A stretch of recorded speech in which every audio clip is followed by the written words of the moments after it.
Molweni, siyanamkela kwinguni culture. Ukuba uyavuyela ukufunda ngembali yase-Afrika, inkcubeko kunye namabali afihlakeleyo ezizukulwana zethu, ke ukwindawo efanelekileyo. Ungalibali ukucofa iqhosha usubscribe ukuze ungaphoswa nayiphi na imbali. Iziduko zamaRharhabe, Xhosa, Malangana, Nkosiyamntu, Tshawe, Ngcwangu, Sikhomo, Togu, Ngconde, Tshiwo, Phalo, Rharhabe, Mlawu, Ngqika, Maqoma, Sandile, Gonya. Umnombo wegazi lobukhosi bamaXhosa usukela kuKumkani uXhosa, owazala uMalangana, owazala uNkosiyamntu, owazala uTshawe, owazala uNgcwangu, owazala uSikhomo, owazala uTogu, owazala uNgconde, owazala uTshiwo, owazala uPhalo.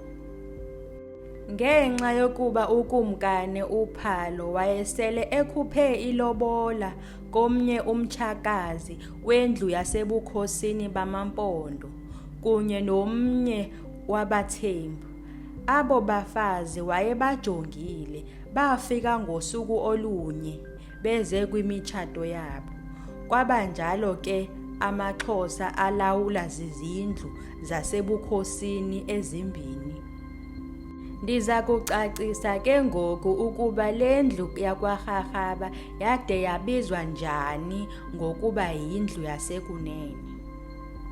Isiko lamaXhosa limisela ukuba unyana womfazi wokuqala, njengoko kuchaziwe ekufikeni kwakhe, nguye oyakuba yindlalifa kwisihlalo sobukhosi. Inyaniso yokuba umfazi wokuqala akanakubhengezwa yadala ubunzima obukhulu kunye nokukhala koluntu. Bambi babebhekisela koku njengembuyekezo yezinyanya, ngenxa yokulingana kwala makhosazana mabini aselula. uKumkani uPhalo wabaleka emngciphekweni wokucaphukisa uyise womnye ngokukhetha omnye wabo njengomfazi omkhulu.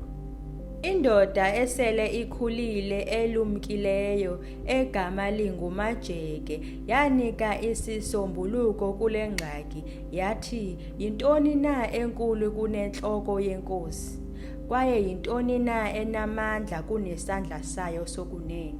Omnye makabe ngumfazi wentloko, omnye abe ngumfazi wesandla sasekunene. Indlu yesandla sokunene, indlu yesibini kodwa ezimeleyo yadalwa.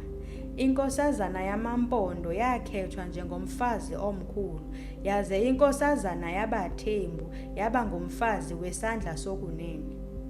uKumkani uPhalo wayenoonyana ababini, uRharhabe wendlu yakhe yasekunene kunye noGcaleka wendlunkulu yakhe.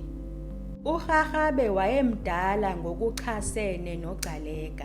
uRharhabe wayebonakalisa ubukroti nobukrelekrele kwasebutsheni bakhe, nto leyo eyamenza ukuba abe ngoyena obalaseleyo koonyana bakaPhalo. Loo nto ke yakhokhelela kungquzulwano olukhulu phakathi kwaba bazalwane, kuba uGcaleka wayenexhala lokuba umkhuluwa wakhe owayedume kakhulu angakhe azame ukubhukuqa isihlalo sobukhosi. Ungquzulwane lwenzeka xa uGcaleka wayezama ukuba isihlalo sikayise emva kokuba efikelele ebudodeni, kodwa watsho phantsi.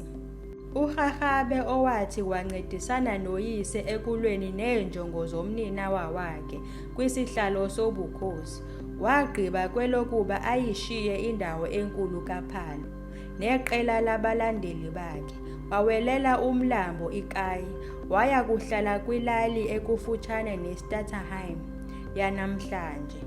Eli nyathelo libe yintsikelelo kuPhalo, njengoko wayekhapha unyana wakhe xa wayekhangela ikhaya elitsha.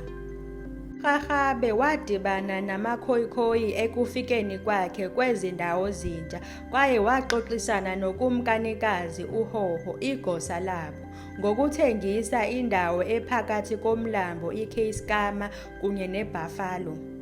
uRharhabe ukwathenge amaThole Woods kunye neHoho Hills phakathi kweMiddeldrift neQonce. Inzala kaRharhabe eyayiphuma kumfazi omkhulu uNojoli kaNdungwana wabaThembu yayiyizintombi zakhe uNtsusa noKhinzela, oonyana bakhe uNdlambe kwindlu yasekunene, uNukwa kunye nendlalifa yakhe uMlawu. uMlawu uzele uNgqika inkulu noNtimbo ekunene. uNgqika uzele uSandile inkulu noMaqoma ukunene. uSandile uzele uGonya inkulu noGuma ukunene. Amaphakathi amalunga ebhunga likaMlawu abekwa phantsi kukaNdlambe owayesebenza njengebamba likaNgqika owayesemncinane.